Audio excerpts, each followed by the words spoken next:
Kia ora, I'm Rob Thomas and I'm the volunteer coordinator for Pest Free Kaipatiki. We're currently doing interviews for candidates who are standing in the 2019 local government elections. And what is your name? Hello Rob, I'm Danielle Grant and I'm the Deputy Chair for the Kaipatiki Local Board. Very good, well thank you for coming along. What position are you standing for? I'm actually standing for two, as councillor for the North Shore Ward. That's really the aspiration, and currently I've served the last two terms on the Kaipatiki Local Board as Chair and Deputy Chair this term, and I'm re-standing for the local board as well. Great. And do you have a predator trap or a bait station on your property? I sure do, and it's actually nestled right beside the compost tub and the worm farm, which is right beside it, and not far from the bees. And have you downloaded the EcoTrack app and actively participating in recording those predator blitzes? Yeah, I mean it's been absolutely great, and I think EcoTrack has been a really exciting initiative, and encouraging its ongoing usability I think has been amazing, and its usage. It's making it easy for us to get out there and be active. And what do you like or dislike about Kaipatiki's natural environment? Oh, this is home. It's amazing. We have 540 hectares of open space, bush, natural bush. It's just absolutely wonderful. So we are fortunate to be mostly surrounded by water. We've got tracks that connect us every which way. It's a stunning place to live. What do you think is the biggest environmental challenge at the moment in Kaipatiki? Manyfold. I mean, we're being impacted by climate change at Little Shoal Bay because it's a lower area and it's reclaimed. We have got so much bush, which means that we have pest plants and pest animals, which are incredibly significant, and you know, we're probably the weediest local board area. And obviously we've got Kauri dieback as well, so we've got a lot going on. And what single environmental project have you led or been involved with that you think has made the biggest difference, and why? For me, it is the establishment of Pest Free Kaipatiki. So fortunately we had our restoration groups, and they were slightly ad hoc, and we hadn't quite got to a point where we had really solidified an overall vision and strategy. And actually the most important thing about the establishment of Pest Free Kaipatiki was actually getting the council officer buy-in to establishing what Pest Free Kaipatiki could actually achieve. So I was very much involved with bringing the vision of that together alongside the restoration groups. I have to thank Kaipatiki Project, Forest and Bird, and our Kaipatiki Restoration Group, and the Kaipatiki Local Board. Together we shared a vision that together we can achieve so much more. And what I'm incredibly proud of is this term is the significant increase in funding that we've actually been able to put into Pest Free Kaipatiki, to not only say we support the aspirations of the group, it's to actually put the investment, the financial investment into it as well, the promotion, the endorsement, and then to actually, for every dollar that Pest Free Kaipatiki is able to attract from the local board, it can get so much more from external funders as well, so therefore we can achieve so much more together. Kaipatiki is fortunate, you know, to have 32% tree canopy cover. Yes. However, every day we hear these chainsaws in the back of our ears on private land. What is it that you would do to maintain that canopy cover or help grow it within Kaipatiki? So one of the biggest land developers in Kaipatiki at the moment is Housing New Zealand. And quite frankly, the relationship between Housing New Zealand and Auckland Council is not good enough in terms of our tree replanting program. So we have the Nahiri strategy, which is talking about the canopy cover, and Kaipatiki has actually achieved the overall goal for any local board. Nice, fabulous, but what we have to do is maintain it. So when we've got officers actually coming to us and saying there should be at least one tree planted for every dwelling, and that there isn't an agreement between Housing New Zealand and Auckland Council to achieve that, I think that we've failed. So that is one thing that I would absolutely look to completely address. I think there's also a number of significant issues around people being able to cut down trees on their own private land. When, you know, the Resource Management Act hasn't mitigated that well enough.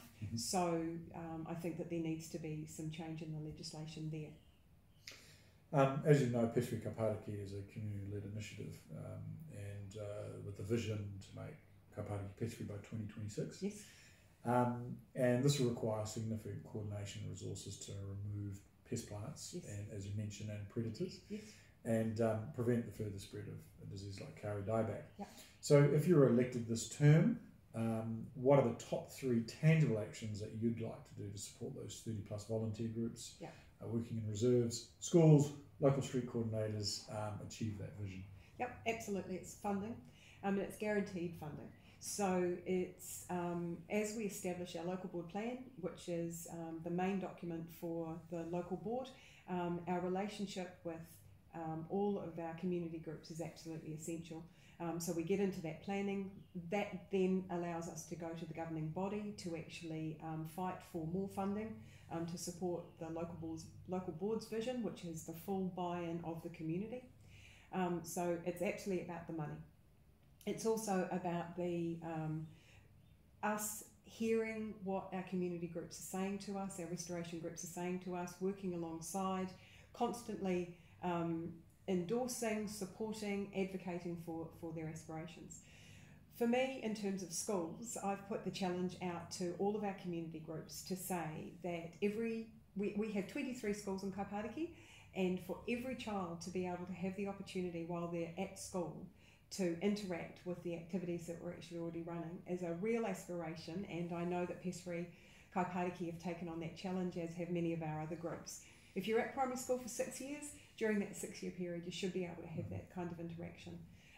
There is a lot that we can do about personal responsibility and getting private homeowners to be involved in those halo groups. We've got some amazing community networks, so that we're going into reserve suburbs and actually connecting in with the residents that live around the reserves, and actually working with them to educate and support and nurture their aspirations, so that they're taking that personal responsibility that has an impact onto the reserves.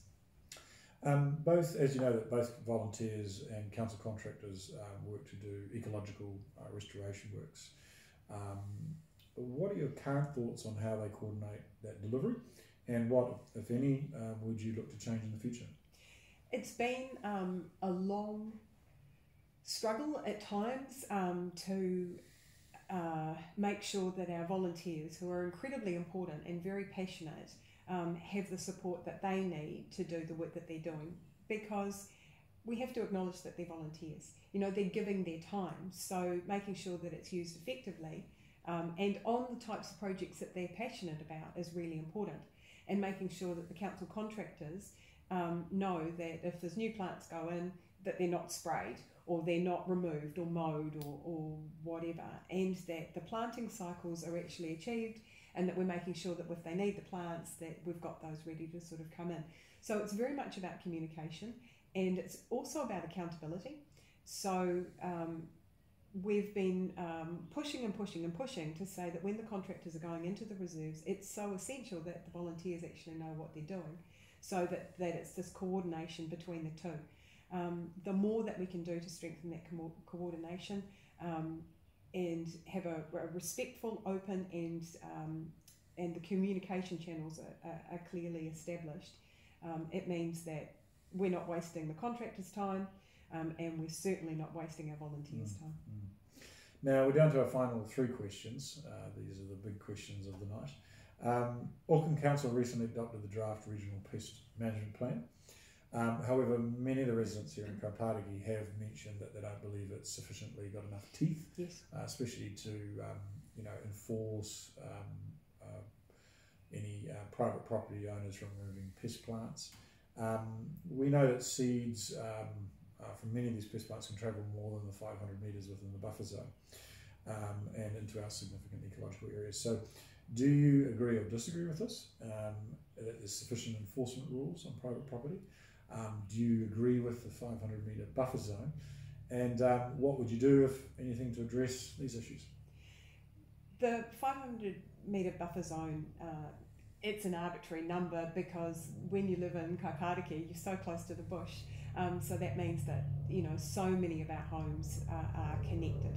So really, it's about that total education package, and it's about that getting our community to enjoy why they've chosen to live on the North Shore, and to actually take some responsibility, to be aware of the weeds, that to be able to identify them, and to be able to understand how they can actually manage the removal of them. And then connecting our community together so that we're all helping one another. So I think the work that we've been doing with the halos has been amazing, because it's about training and support and education and access to things like we've got the tool shed available, Pest Free Kaipatiki tool shed, so you can actually get in there and get the type of equipment and tools that you need, and to work with others.